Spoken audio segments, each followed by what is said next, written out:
Hello and welcome to Big Orbit's Cardfight Vanguard weekly update. My name is James and today I'll be going through the cards shown throughout the past 7 days.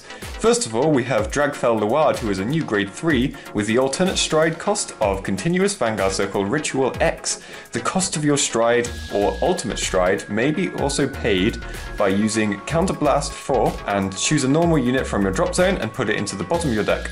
This cost is reduced by Counterblast 1 for each grade 1 in your drop zone.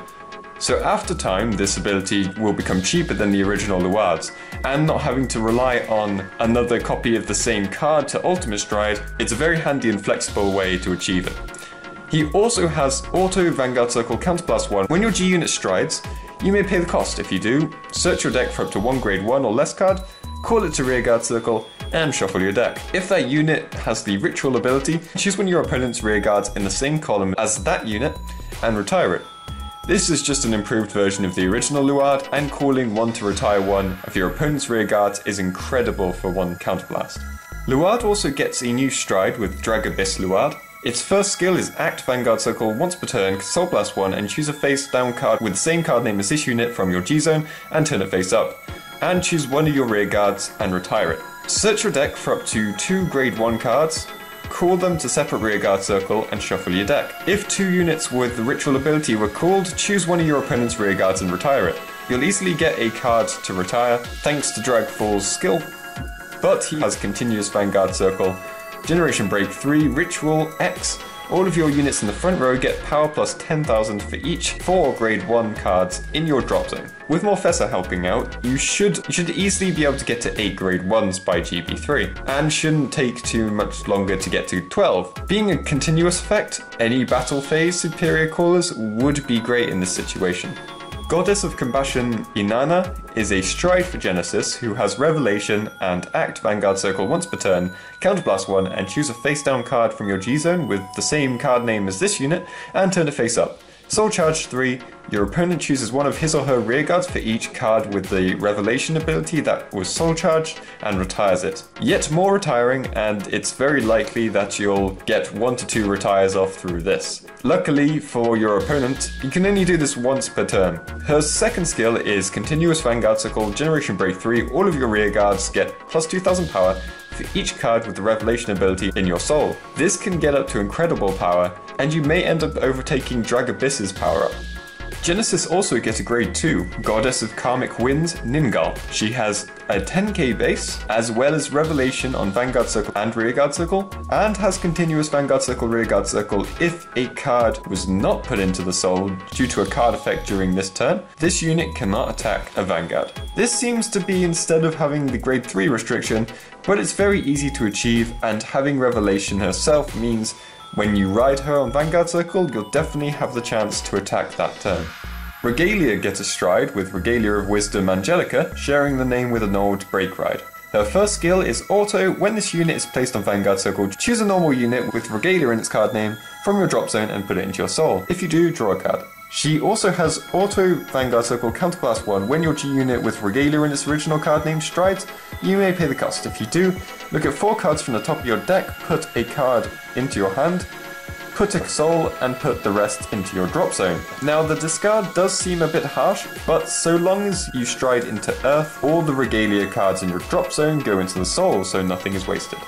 Regalia of Blessing Wind, Flap Angel, is a stride fodder for Genesis that, when placed, lets you reveal a grade 3 Regalia to search for a grade 3 Regalia from your deck, put it into hand and discard a card. And when being discarded for the cost of stride, it counts as a grade 3, something we're very used to at this point. For Gear Chronicle, we have Chronojet Dragon Z, a new grade 3. The first skill is Continuous Vanguard Circle. The cost of your stride may also be played with choose a grade 3 Zodiac Time Beast from your drop zone and bind it face up. So after the first time you stride, there is a good chance you can stride for free the next turn, and it lets you more easily discard grade 3s for perfect guards. The second skill is Auto Vanguard Circle Soul Blast 1. When your G unit strides, you may pay the cost. If you do, choose up to one of any player's rearguards and put it to the bottom of the deck. If a card was put, search your deck for up to 1 Zodiac Time Beast with grade +1 than the card that was put into the deck with this effect. Call it circle and shuffle your deck. This is a way to use your opponent's cards as timely targets, but they don't get it back. Like Luard, this is great value for the cost. Chrono Visor Heritage is a new Chrono Stride with auto choose 4 other face-up Zodiac Time Beasts from your G-Zone and turn them face down. When this unit is put into your G-Zone from Vanguard Circle, you may pay the cost. If you do, you get an additional turn. Skip the ride phase of the additional turn and stride this card on Vanguard Circle at the beginning of your main phase. This is an incredibly strong card, and you don't even have to discard anything for it. You have to wait a while, but it allows you to use your strong strides over and over again. If you don't win the turn, you use this. Though it seems like there is not much reason to use the GB8 now, as this has just seemed like a superior version. Pulsar Crush Monkey is a grade 2 with Act, Bind Zone, Soul Blast 1, call this card to Rearguard Circle, and Auto Generation Break 1, Counterblast 1. When this unit is put into the Bind Zone face up, you may pay the cost. If you do, draw a card. This is really nice in Chrono Fang and also Demiurge if you get multiples of this in the Bind Zone. Pulsar Spring Rabbit is the last of the Gear Chronicle for this week, and it's a grade 1 with Auto Generation Break 1, Soul Blast 1, and choose another Zodiac Time Beast on your Rearguard Circle and bind it face up. When this unit is placed on Rearguard Circle, you may pay the cost. If you do, draw a card and Soul Charge 1. This is good for any draw triggers you have to be fodder for this card, and also speeds up Demiurge's build up. Holy Dragon Defend Hold Dragon is a G-Guardian for Royal Paladin, and has the ability of Auto Brave when this unit is placed on Guardian Circle during the battle that your opponent's Vanguard attacked. Choose one of your units with the Brave ability, and it cannot be hit until the end of the battle. So this becomes a perfect card for your Brave unit, which is very handy, especially as being a Brave card, it helps speed up the Brave Stride's abilities. For Nubatama, we have the G-Guardian Rikudo Stealth Dragon Gando Kurakan. The ability is auto when this unit is placed on Guardian Circle. If the number in your opponent's hand is 3 or more, until the end of the battle, this unit gets plus 5,000 shield. Then, if it is 6 or more, this unit gets plus 10,000 shield. Unlike previous cards who would punish your opponent for having a small hand, this card punishes them for having a large hand, which is something Nubatama needed, as they would really struggle against any deck with a lot of draw power.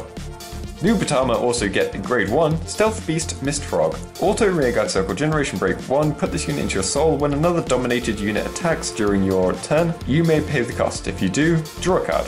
And that unit gets plus 6,000 power until the end of the battle. This will most likely replace Seizui, as Mist Frog works so well against the Vanguard who has had power. And that's everything for this week.